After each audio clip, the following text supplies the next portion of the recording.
Well, it's just gone 7:45, so I think we'll make a start. I won't say very much. I sent out an email with lots of stuff on it to read about what you should do. This is not one of those university lectures that you go to where you kind of sit there and feel comfortable about hearing about research that's done 10 years ahead of your present studies.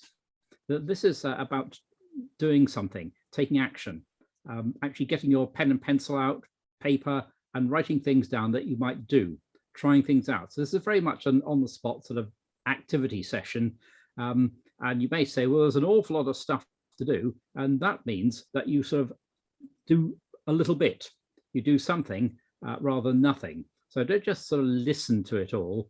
Pick out something that appeals to you and try it out. Try and develop something and start off in Excel. Excel's quite sort of usable, and it does a lot of very clever things if you know how to use it. And it's a matter of learning.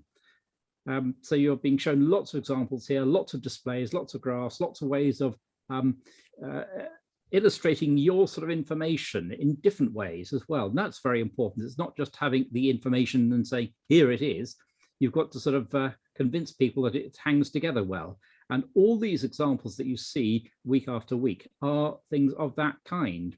You're not going to start at the deep end. You've got to start off something simple that you can do and then build it up, as Dr. French has done. So he has spent a few years doing this. He hasn't sort of done it within the past hour and now is regurgitating it. It's several years' work. So don't be sort of put off by the feeling that it's kind of an enormous load. You'll never be that good. You can certainly be that good, but it takes a long time to learn this, and you've got to start.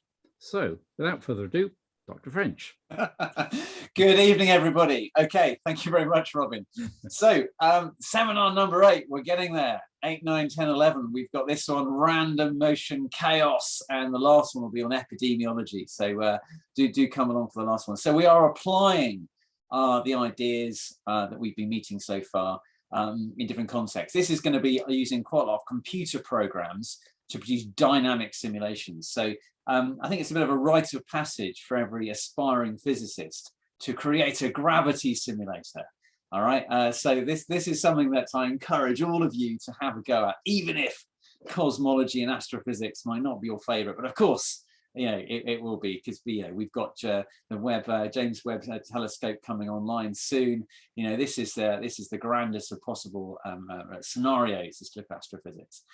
So even if you decide not to use MATLAB, use Python or some other weird and wonderful language, be inspired to try and build your own simulator, and hopefully there will be quite a lot of ideas of how you might go about that. Okay, so let's sort of make the tour, as it were. So we might start off with looking at a very simple, what's the simplest dynamic simulation we can do? Well, it's probably the Earth going around the sun. All right, and you know, can we use Kepler's laws that we met a few sessions ago? Can we get a little blue star to orbit a red star? Something like this. That might be the first thing we want to try. And then maybe we could have an elliptical orbit. We then could develop that to have 2 stars. And the green thing is the planet going around this little sort of star here. So you've got, sorry, the planet's the little black one.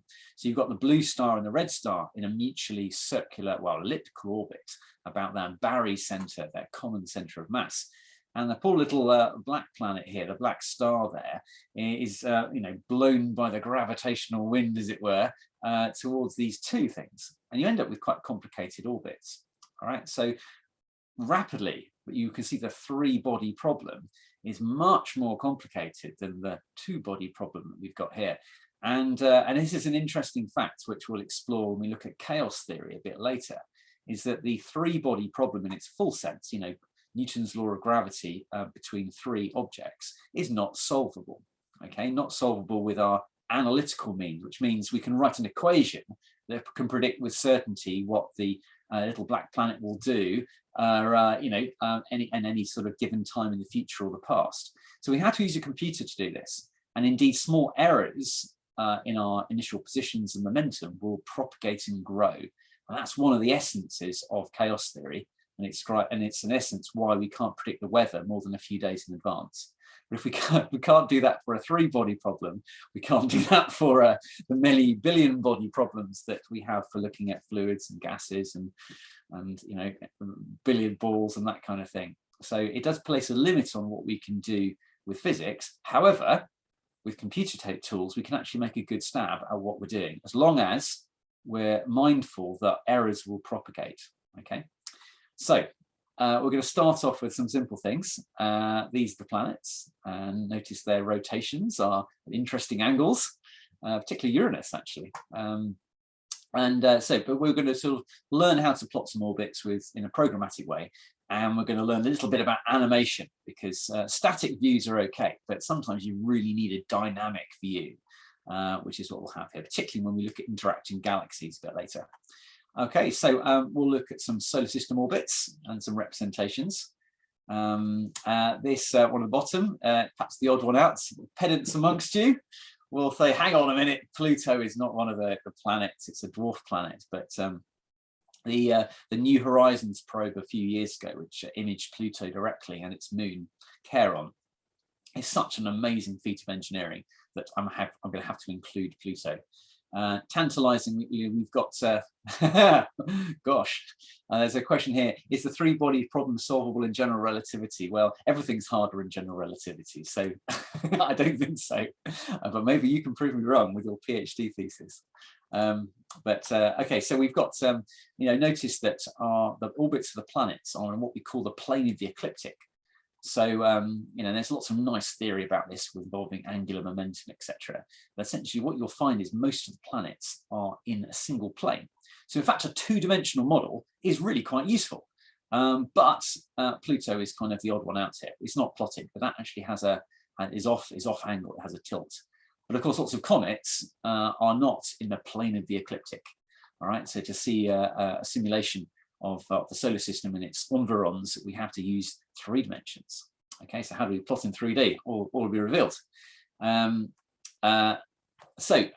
is the sort of thing which we'll get into perhaps first.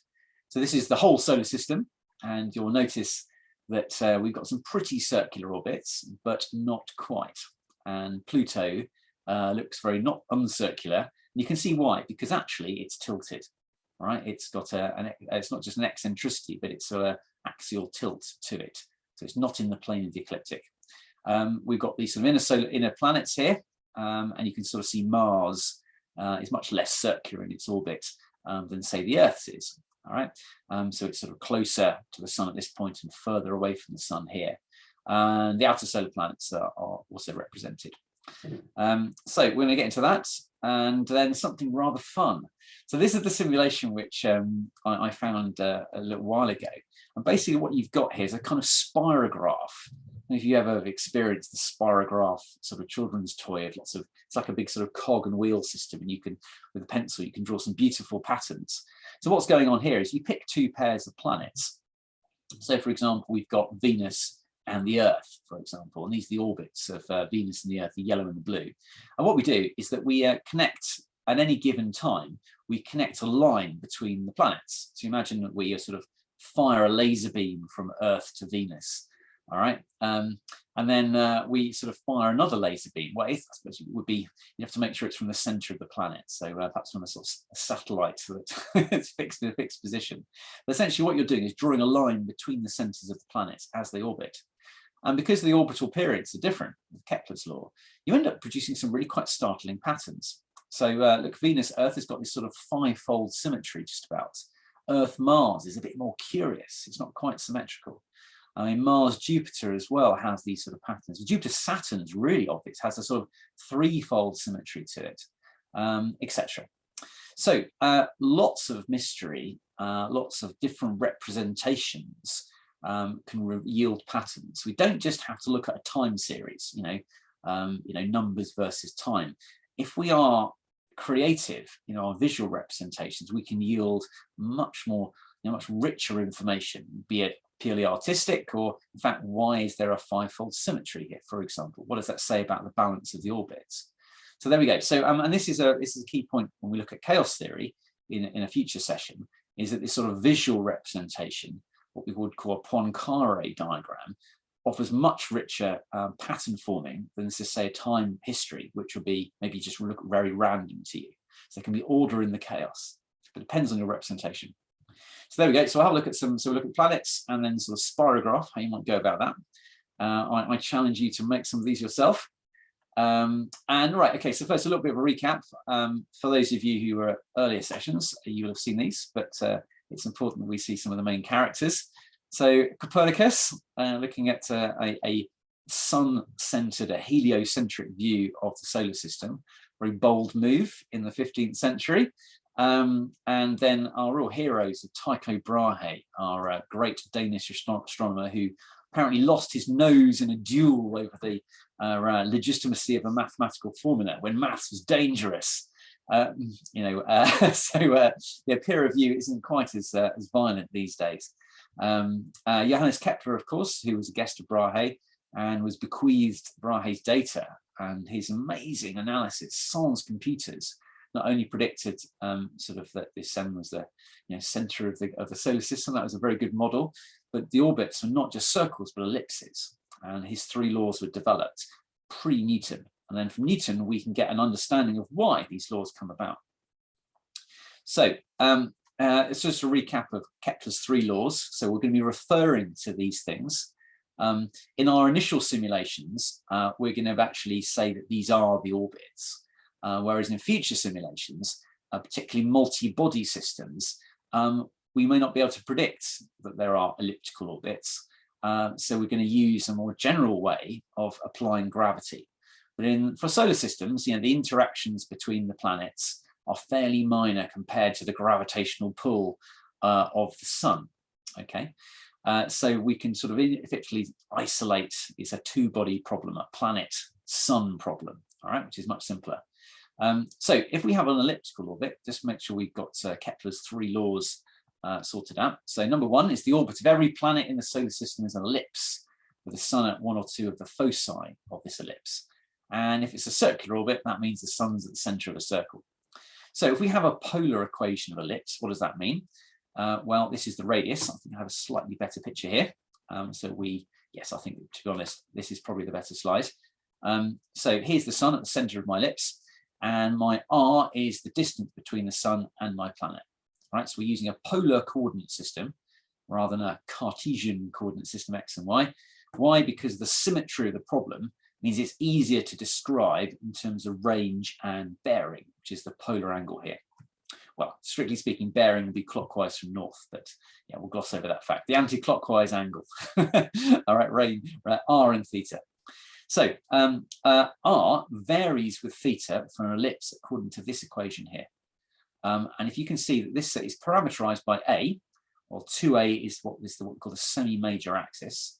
So between the long axis of the ellipse is 2 times a, and b is the semi-minor axis. So 2b is this one. Okay. The other parameter is what we call the eccentricity, which is 1 minus b squared over a squared, all square rooted. And if b is equal to a, then we've got 0 under the square root, and 0 here, and 0 here, and therefore r is a, which is a circle.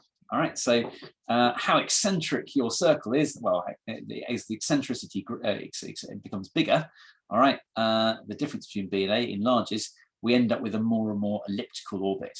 Okay, right, so g in the equation, this is this is the sort of force generator. So if I've got a little mass here and a mass here, what is the force between these two things? Well, that's going to be the force of gravity. So if we're in space, we're going to assume that's the only force in town, all right, is the force between the centers of the planets. We're going to ignore the force of the moon on the Earth and Jupiter on the Earth on this scale. Obviously that's an approximation, and if you're NASA, trying to predict the orbits of all the objects that we can see, then they're going to be looking at other corrections too. But over a time scale of hundreds of years, we can pretty much ignore those tiny effects. All right, and that's what we do in physics, is that we have a hierarchy of models. We say, what's the most important feature? Can we write down some maths that will allow us to predict the future and understand the past, and understand what sort of errors result from this. Can we ignore the forces between the other planets? Yes, we can, because the mass of the sun is huge compared to all the other things. So this is Newton's law of gravity, which is pretty good. And only when we get to extreme gravitational fields and really close to the sun, like Mercury, for example, we need to enhance that by using ideas of general relativity, the curvature of space-time from mass and energy. But when the sort of low field limit, the limit that our Earth experiences, those corrections are really tiny. So the simplest, most applicable model is to use this very simple equation. So the force is proportional to the masses, right? So the product of the masses is inversely proportional to the distance between them, right? The thing in the front, the constant of proportionality, is this universal constant, which is big G, which is possible to do in the laboratory. It's called the Cavendish experiment. And that would be a nice story for another day, but you can Google that. I've actually measured it to one significant figure, possibly two, if I'm feeling lucky. It's actually quite hard to do it to more than that. But hopefully some of you will see that done either at school or when you get to university. I remember seeing that done in a laboratory or in a lecture theatre, in fact. But it does take a little while. So it involves a torsional pendulum. So these are our equations. That's radius versus theta, which we can readily plot. Probably the first thing you might want to do is make an Excel sheet with this. We'll have a look at that in MATLAB, but you can make that in Excel, and you can make your sort of elliptical orbit there. Kepler's third law states that the square of the period goes as the cube of the semi-major axis. All right, and we also, in general, all right, if you look at this for a two-body system, involves the mass of this one and the mass of this one. For our situation, we can pretty much ignore little m, all right, and A will be, for the Earth, 1 astronomical unit. But in general, we have to include both of those. So that's Kepler's laws. And to sort of show you how we might put it together for the solar system. So here's our sort of data card for our solar system. The key ones here are sort of masses. And if you look at the sun's mass in Earth masses, it's 333,000 Earth masses. So it totally dominates the solar system. Jupiter's a mere 318. Okay, so that's a second order effect. We can ignore that. All right. What can we do in terms of models? What's an appropriate unit? Well, if we write Kepler 3 for the Earth, all right, we can ignore the mass of the Earth. All right. We've got A is 1 astronomical unit, distance between the Earth and the Sun, and the period is a year. So if we literally divide our approximate equation here by this one, we can get rid of all the big constants. Period in years goes in the semi-major axis, which essentially is the radius of a circle. We assume a circular orbit in astronomical units to the power of 1.5. All right, so that's our simplest possible model of periods in the solar system.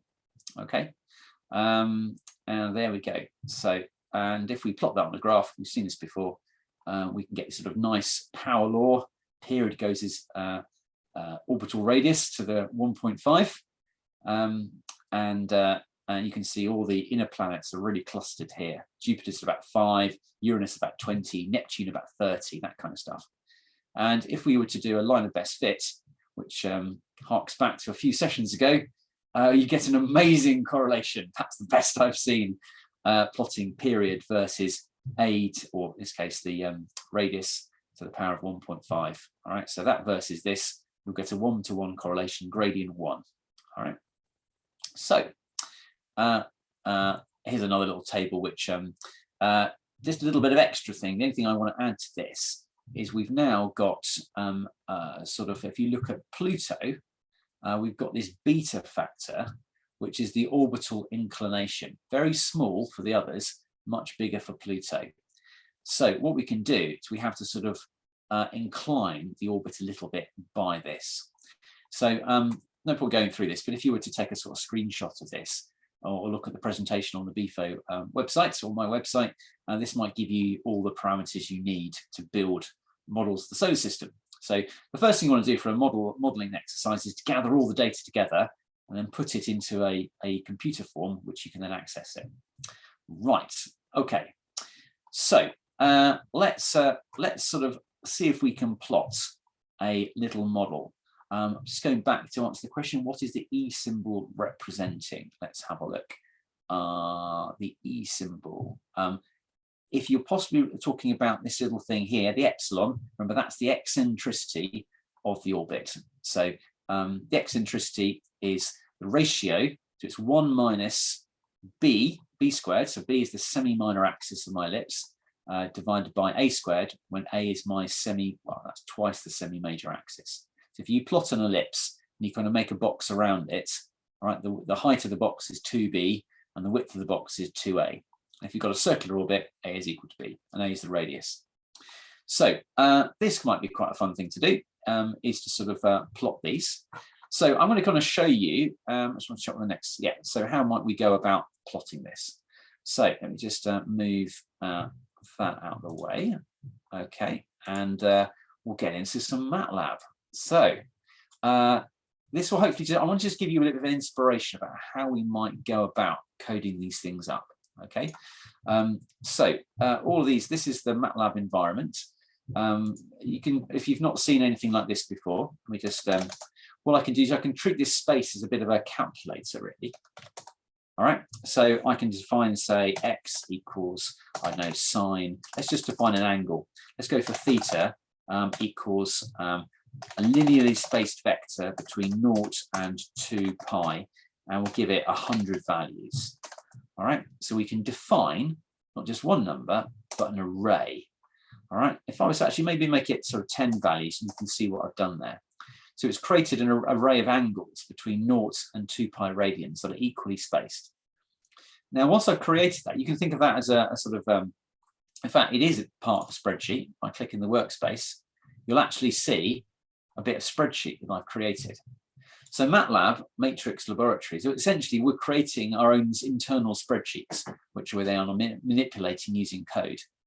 You know, you'll get a similar thing for Python, C#, JavaScript, all these other languages will be working on arrays, groups of numbers, okay, which we can represent in terms of letters. So if I just get rid of that for the moment. So if we let's just try that again. So if we make 100 angles, and I'm going to have, say, x equals, let's go for sine theta. Let's go for x equals cos theta rather. And there we are. And we'll go for y equals sine theta. And what I can do is I can do a plot command, plot x, y, and I don't know, let's have a blue line, right? That will now make us a circle. It doesn't look like a circle because my graph needs to be scaled. So I can go axes equal,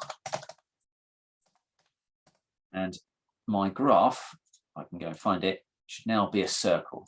All right, so that's the simplest way of how we can plot a circle. We've defined a range of angles and we've now plotted our circle. You think, oh, hang on a minute, where are the little points here? What I can do is I can plot my plot command, rather than a B, I can put maybe a little cross here, and that now plots a series of crosses. I need to make my axes equal. There we go, and hopefully that will look like a proper circle. All right, so it's really easy to define things in MATLAB or equivalent language to plot. So let's have a look. How might we go about plotting these ellipses? So I'm going to have a look at this directory here. So there's going to be quite a lot of here's one I've done earlier, and I'm going to try and explore, you know, the key features of all of these. If you've never done this before, you know, don't be, as Robin mentioned earlier, you know, don't be overwhelmed by this. Try and sort of take out some of the key ideas. All of this code should be available to you via the weekly zip file. And even if you can't run MATLAB, which you can acquire for a very, very reasonable price, about £20, I think, from the MathWorks as a student. You may even get it free from your school or your university. Certainly you'll get it free from university, I'm pretty sure. But you could rewrite it in Python quite easily using NumPy, which is the sort of, or Octave. There's lots of different languages. All right. So if we have a look at this thing, I open up this file, this is an example of a MATLAB code fragment. So let's just try to think which one I want to show you. This is okay. So yeah, this is all right. Well, let's just check if I've got this one here. I think we want to go for Kepler. Yeah, we'll have a look at this. Yes, this might be a better one to start, I think. Let's just run that for me. Okay, here we go. So it's thinking about it. It will start running some code. It should make me some data in a minute. Must choose the programs which run at a decent speed. I think I've chosen rather too many data points here. Go on, is that going to run? Right, what's happened there? Right, let's stop that one. I'm not sure what's happened there. What have I done? And Zoom said it's saying no. Right, let's run the first one. Okay, so if we run this first simulation, here we go. And hopefully what you can see, there we are. If I make that a bit smaller for you, there we go. So we've got a planet whizzing around the sun. It's gone a bit red. Easier to see red than yellow. Okay, it's 1 solar mass. The period is 11.9 years. A is 5.2 astronomical units. So what planet could this be? Who can be the first on the Q&A?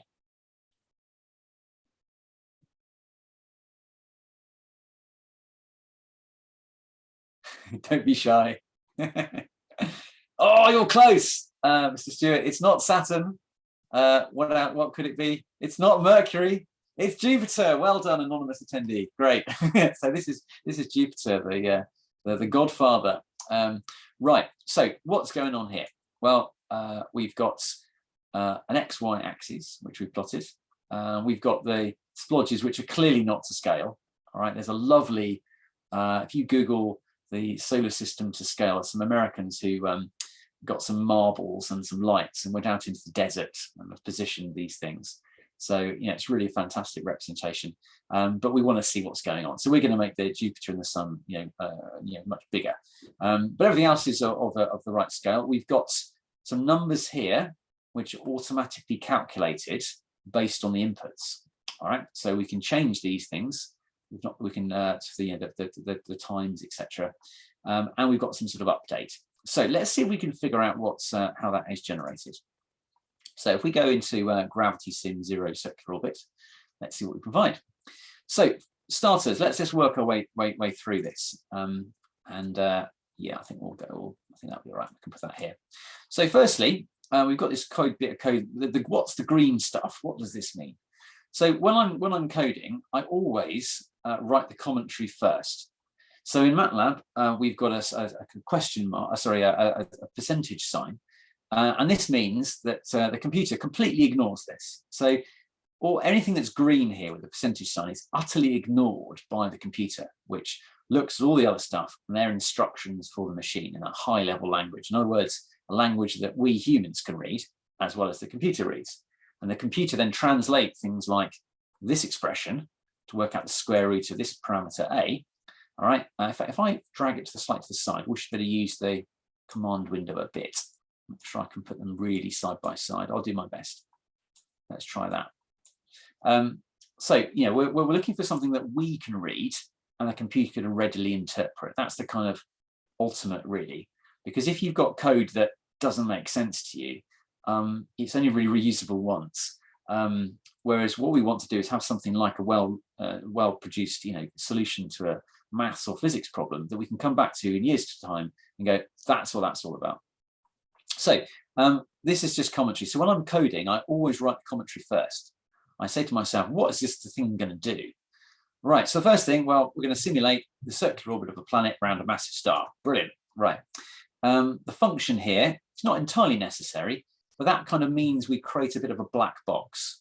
So if I run this thing, I just clear the workspace. And when I run this little simulation, you should find, once it started going, that nothing appears here. So if you play guitar, for example, or into electronic music, you'll plug your instrument, your guitar, for example, into a little box of tricks. and the stuff will happen in that box of tricks, and it will only give certain outputs. For example, a modulated electrical signal, which you can put into an amplifier and make lots of noise from. There will be things going on inside that black box that you don't really need to see, all right, that are useful for the function of that black box. So we can do this in code by writing the word function or the equivalent to different languages. So everything within this happens within this black box. And it also means I can create sub-functions as well, which I think I might have here. So this little function works out, given x, y, x1, x, y1, so a planet and a star, what's the acceleration from xy towards x1, y1. All right, so I can have a massive object m1 of mass m1 at locations x1, y1 in xy space, and I can work out what's the acceleration on another mass xy. Okay, so we'll come back in a little bit more detail exactly why this has its form. All right, but that is a sub function which I can call when I'm doing my simulation. So let's work our way through this. Okay, so just looking at the in the chat here, the Verlet algorithm will come into that. Okay, so the Verlet algorithm is basically a mechanism for working out what happens next, and essentially this is the sort of simplest thing that will give you general purpose gravity simulations. All right, we could just code this up with some orbits. I think I might do something in Excel just in a moment, just to sort of show you how easy that is to put together an elliptical orbit. But our Verlet method is using constant acceleration between fixed time steps. All right, so that means we can use ut plus a half at squared. All right, within a fixed time step, even when our acceleration can change. And this is incredibly powerful, because means we can use force laws and hence accelerations which vary in all sorts of weird and wonderful ways that might involve us to not be able to solve those problems with analytically. So let's I'm getting ahead of myself. Let's work our way through this code and see if we can make sense of what it means. So we're going to have some input parameters first, and I'm hard coding this in this particular sheet. I'm keeping it simple. So I've got A and M. So let's go and change some of these. All right, let's use Saturn. Let's use Saturn's parameters. So if we go back to our presentation, so Saturn was 9.576 is the semi-major axis. 9.576, and we're going to keep our mass of the sun, but maybe let's make it an extreme sun. Let's maybe like the mass of the star to be double the mass of our own sun. Okay, and then for our trajectory calculation, we're going to do 7 orbits, and this is our time step in years. Okay, this just sets the font size for our graphs. So what we can now do is what do we know for certain? Well, we can use Kepler's third law, and if you think about it, it's nearly t squared is a cubed. We've got to divide it by the mass of our star. All right, if you look at our recipe here, all right, we can ignore little m, the mass of our planet, but our star is factored in here. So if we do, where did I do it? It was earlier. Yeah, here we go. So when we are dividing this one by this one here, remember this is for the Earth. So this one, if we had something which wasn't the sun, that would be, say, m rather than m sun. So when we divide this one by this one, so the period in years is going to be this lot, but we're going to also have this factor of the mass of the star in solar masses, or downstairs, if you like. So if we go back to our MATLAB code, that's why this has got a 1 over m in the bracket. Okay, so I'm doing the square roots of 1 over m times a cubed. So slash is divide and star is multiply. Okay, just to sort of convince you of this, let's put a breakpoint here and evaluate this. Let's just save that. We'll run it. And this is another advantage of doing some coding with this sort of environment.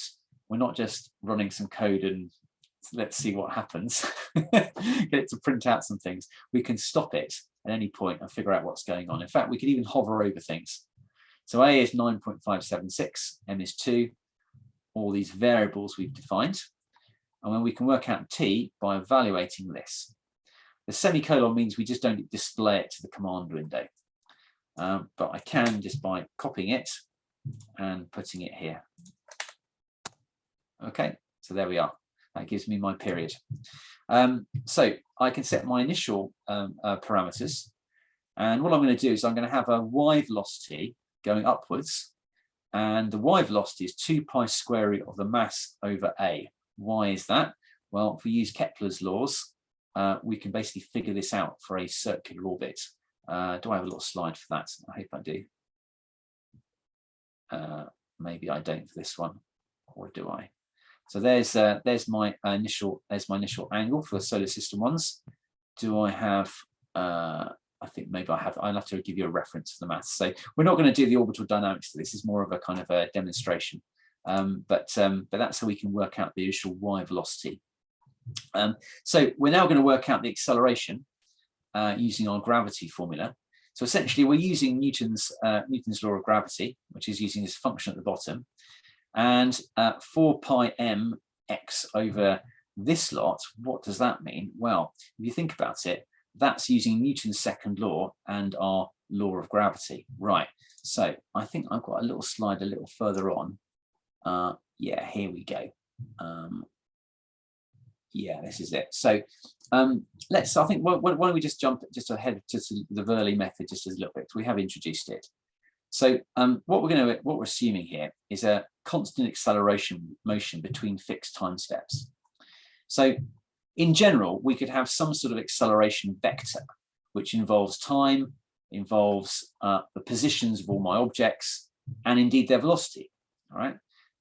We've got a fixed time step for how we evolve time. Now, what do? If we know our acceleration formula, whatever that is, okay, we can work out using constant acceleration motion what happens next. Now, the only difference between what you might have seen before is that these things are vectors. All right, R is a position vector, could be 100 objects long. All right, but for the nth object, it might have X, Y, and Z components. All right, there's the velocity and there's the acceleration. And the only difference between this and sort of maybe how you would do it for projectile motion is that what we're going to do is we're going to evolve our velocity using v plus at, because, all right, our acceleration might depend on velocity. So for air resistance motion, for example, the air resistance depends on the velocity. So if we don't have this little step here, we end up with a sort of circular reference. We want to work out what happens to the velocity, which requires us working what happens to the acceleration, which means figuring out what happens to the velocity. So how does that work? So what we do is we define an intermediate velocity, all right, based on constant acceleration motion. We then work out an update to our acceleration based on our new position and our approximately new velocity. And then we can use that to work out an update to our velocity, averaging the original acceleration and the other one. So this sort of little kind of sleight of hand here is a compromise. All right, it means your system is computable. It doesn't have any circular references for it. The good news is in our system, there is no dependence on velocity. All right, so we don't even need to bother with this. But in general, if you like to say we're looking at motion with air resistance, this could be the guts of any form of dynamic simulation. If you're throwing a ball, or throwing a javelin or something like this, okay, or even doing something really exotic with Einstein's corrections or other aspects, or with magnetism, we could incorporate this. So this can be used for any dynamic simulation. So we'll get to this one, but this is a simulation where we've got two stars orbiting each other. And then we've got this little planet here. So that was the sort of black star that we had. And we can see the orbit is really, really complicated. And how have we worked this out? So Newton's law of gravitation may look complicated because we've got the sun sign here. But essentially, what we've got is that if it's Newton's second law, the mass times acceleration is the vector sum of force. And if you have a look at this sort of diagram in the corner, all right, so here's one mass and here's another mass, all right. Rm is going to this one and R big M is going to this one. So the distance between them is the magnitude of the vector Rm minus R little m, or minus little m plus Rm, and that's the vector between these two. So the magnitude of that is what we call R in Newton's law of universal gravitation. So what we want to do is figure out the acceleration of that to that one and that to that one.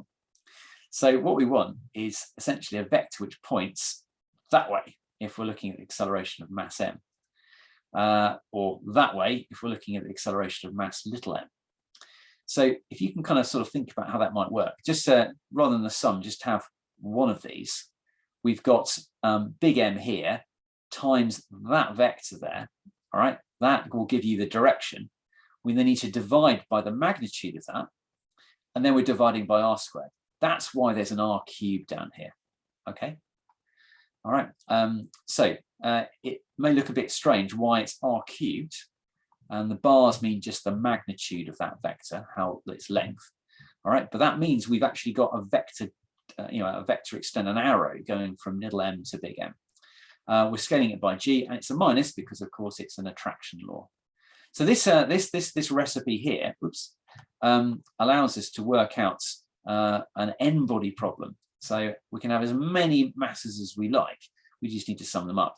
The only caveat is that we're not saying the gravitational force of mass m on itself, right? Because that would be infinite, because we've got, the distance between it and itself will be 0. So we're not going to include itself, but all the others.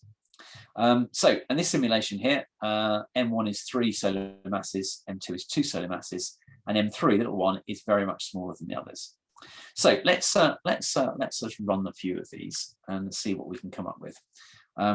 Right, so let's go have a go at we've got. So this let's just finish the problem for our initial situation. So once we've sort of set it going, we're applying our Verlet technique in a loop. So if you can kind of see, let's move this to one side, and you can sort of see the maths representation and the code representation. It's a bit small. Let's try that. Hope that's visible. Maybe if I get rid of the grids and the guides. There you go. Try that.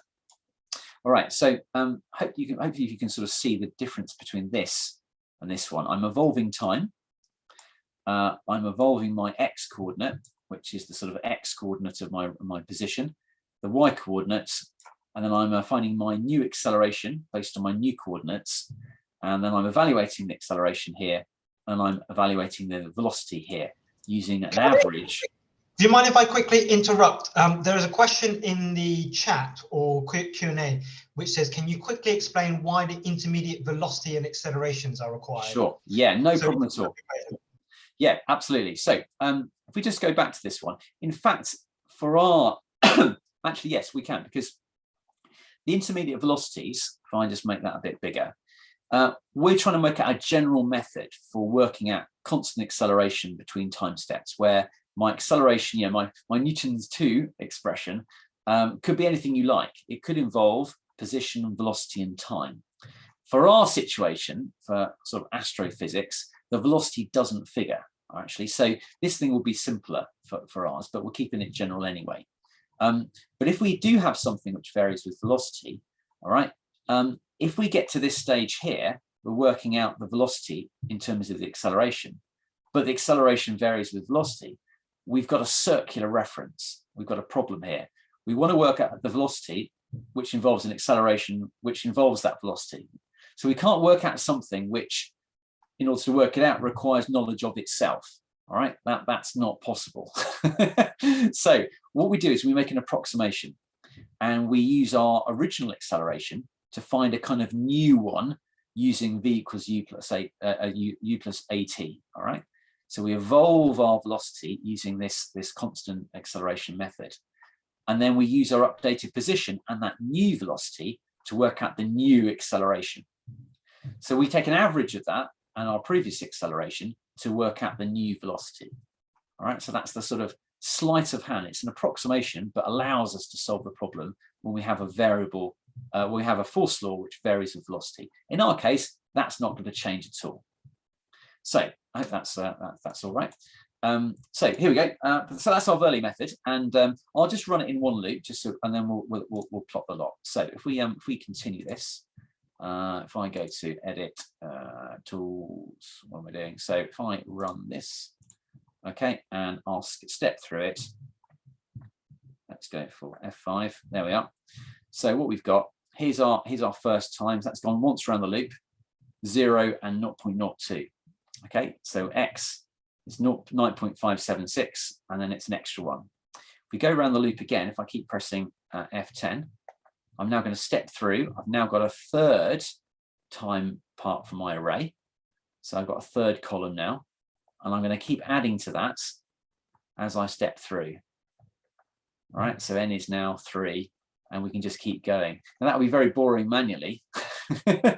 How many time steps have we got here? Let's have a look.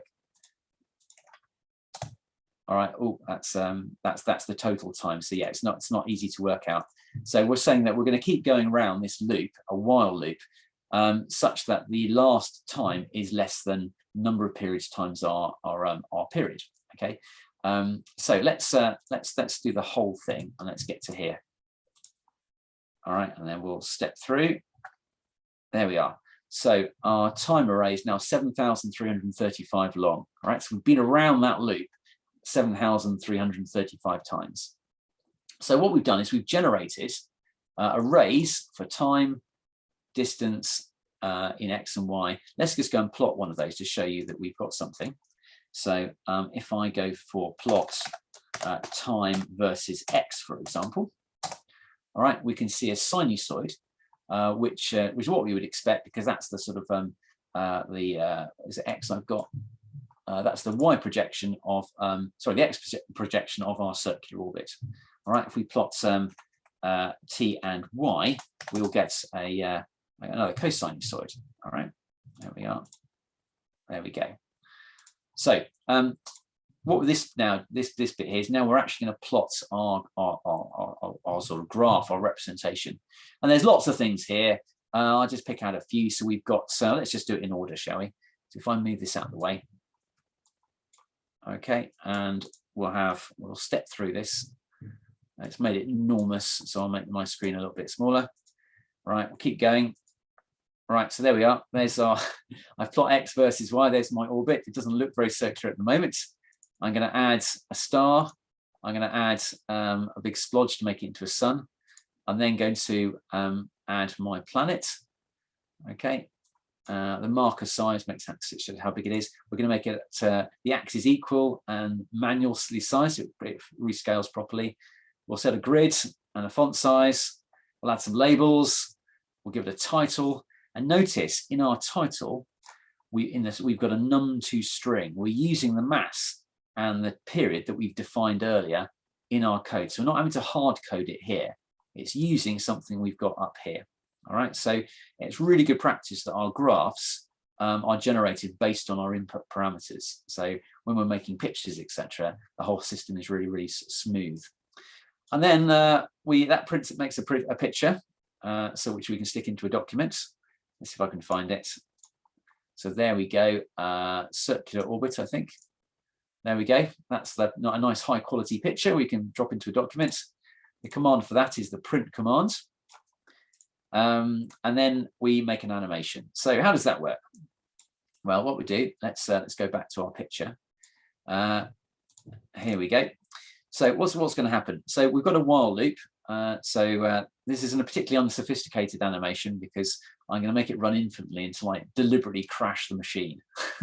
Okay, we can put some things in place where if you press a key, it stops, but we're just not going to bother with that at the moment. So if I step through, so stop is 0. So while that's true, I'm going to try to update my plot picture with my new X and Y coordinates.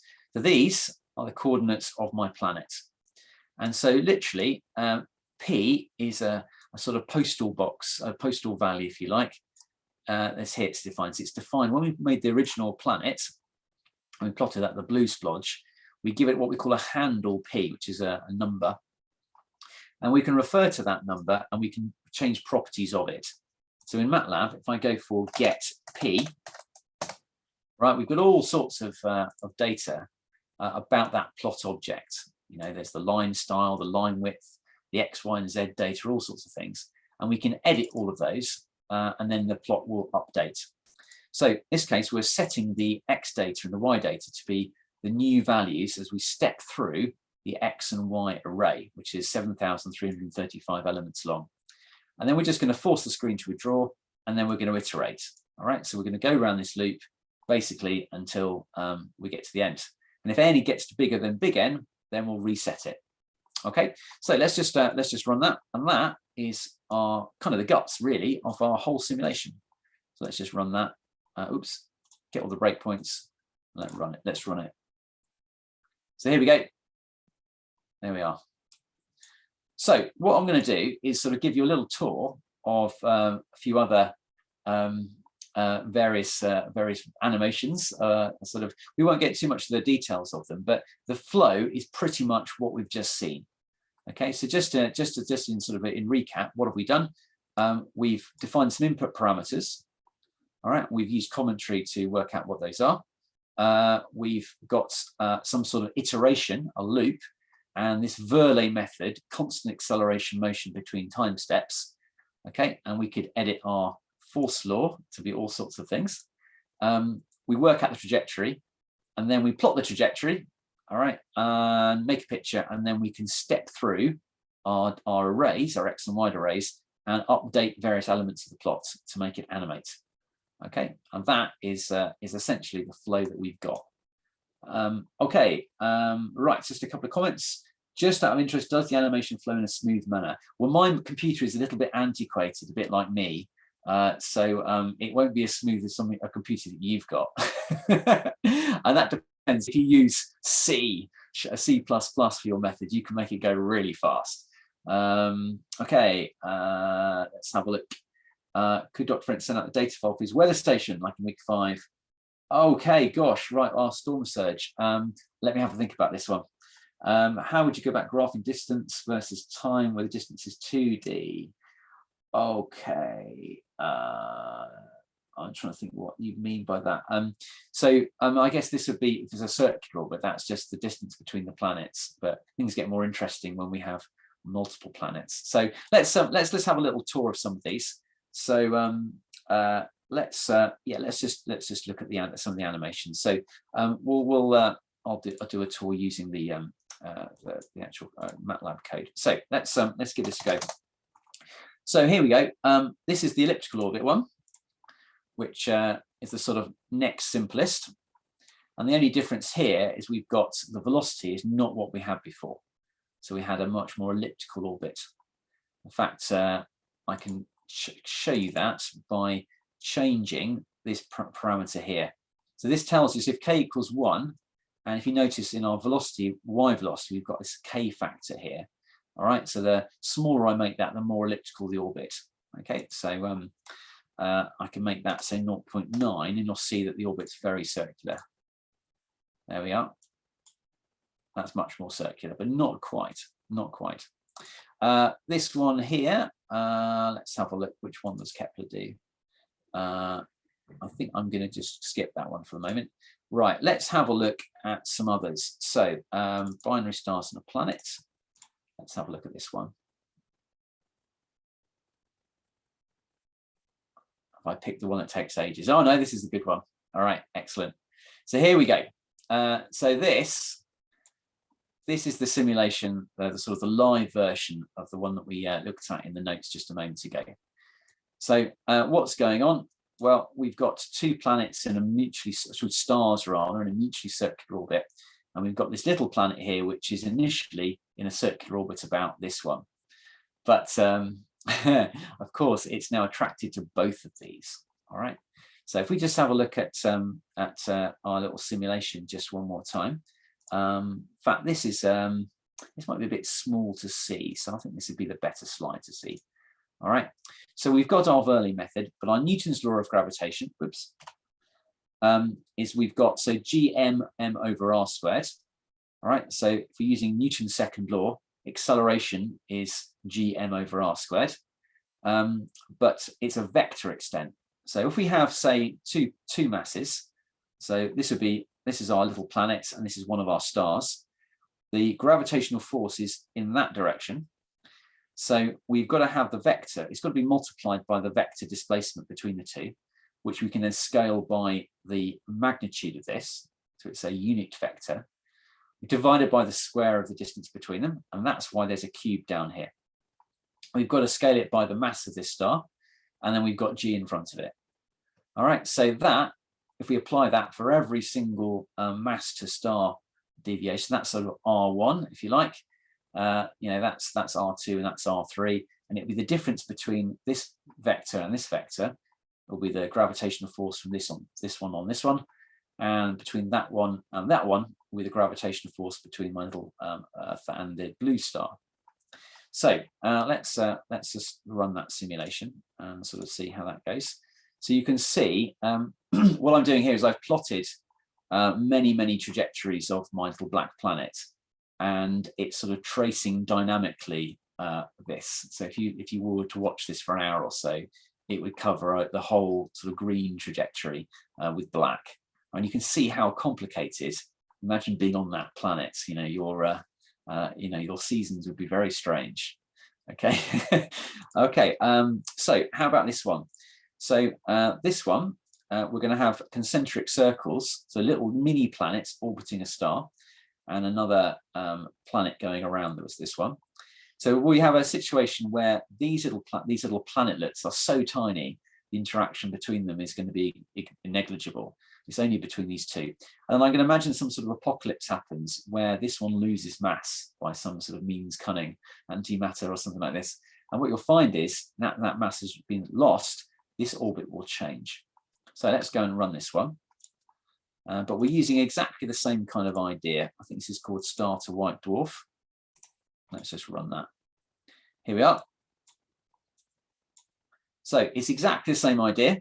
We're using the Verlet method to work everything out. In fact, I've got so many little starlets, if you like. Try and make that bigger. There we go. It's quite hard to actually see, but if you look carefully, you can see them moving in a circular way. And what's the one orbit? I've set the mass of this to now change. Hopefully you saw that drops. And now, right, these little ones are all perturbed. Some of them will radiate out. And this one will now have an elliptical orbit because it's got the wrong velocity for this mass to be a circular orbit. And eventually it will form a nice elliptical orbit. This would be a classic problem that you might want to solve, is what happens when the mass changes. We've got some more. So let's have a look at, well, this is the solar system spirograph. We'll look at just one of these. So I think this does Earth and Mars, I think. Yeah, here we go. I don't know if I've set it, so I've set it to make the graph disappear. So here we go. This is the Earth-Mars picture. So remember, we've got these, if you look really carefully, you can see the positions of the planets as it goes round, and we're drawing lines between them as they move. I was just to open up the code. Let's have a look. So what you'll see, there'll be some information about getting the planet data. So all the planet parameters are defined in this bit here. So that took me a little while to write out, but you could make use of this yourself. The dot notation is what we call a structured array. It's just a nice way of representing information. So if I copy and paste that into MATLAB, you can see, so Earth has these parameters. So it's just a nice efficient way of encoding information. There we go. So if you look in the while loop, what we've got here, this is the code representation of our radial formula for orbits involving angle. So I'm not using any Verlet here at all. I'm using the exact orbits. And then I can work a line between the X and Y coordinates, which is this command here. So I'm literally going through time for all the orbits, plotting a line between them and updating it. Maybe we can just run that once in our loop. Let's see what happens. So if I try that, here we go. That's the first one. And if I press F5 a couple of times, let's see what that looks like on a graph.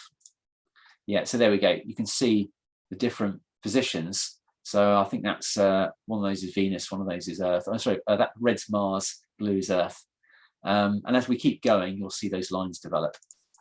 So there we go. That's the spirograph one. Okay, we're coming towards the end.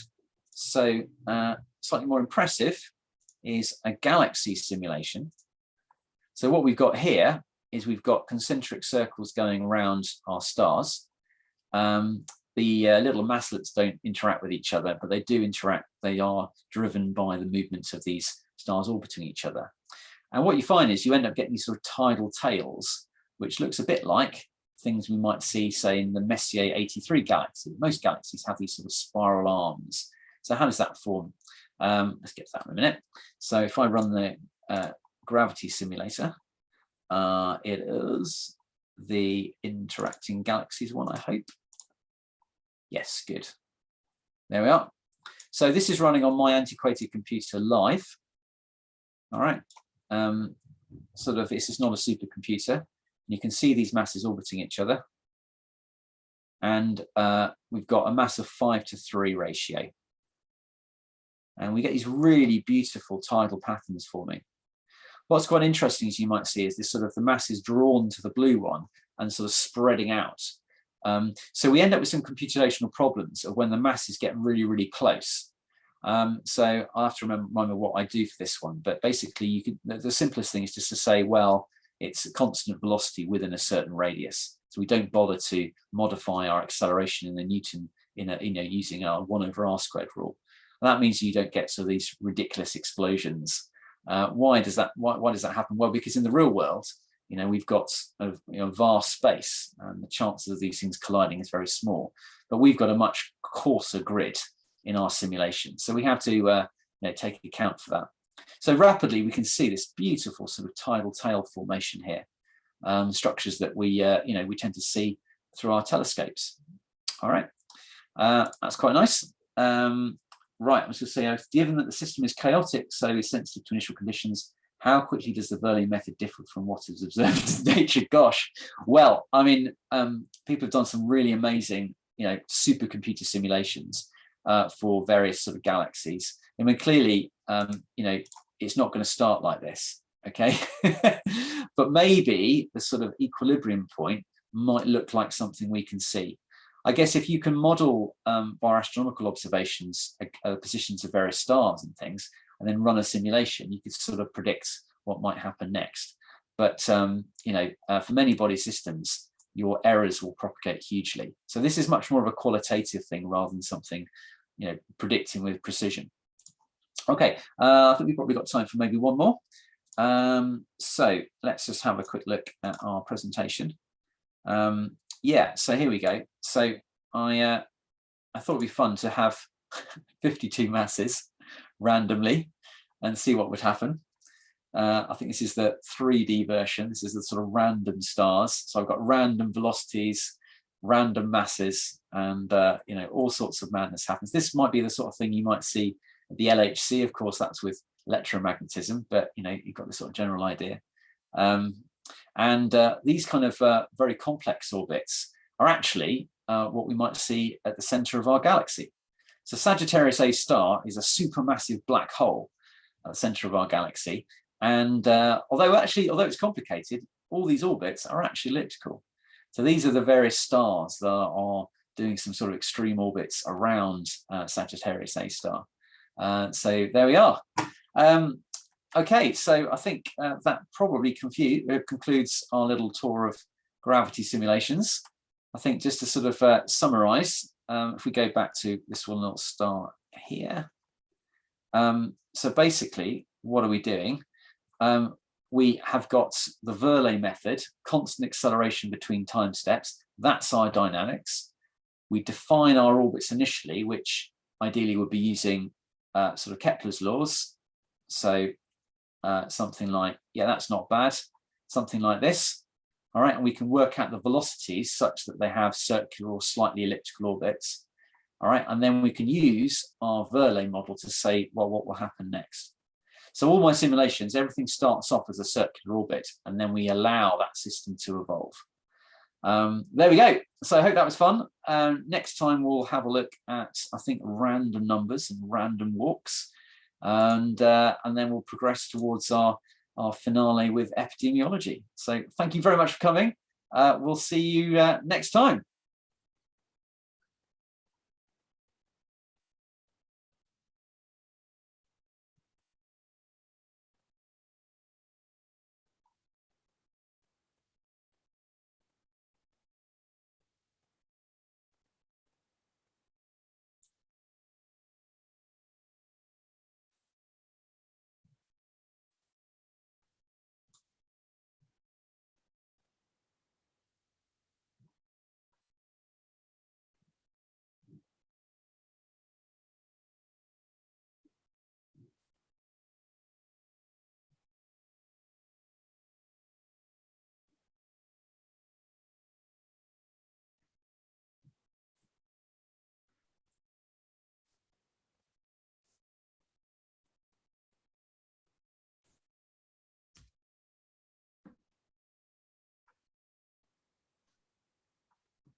Okay.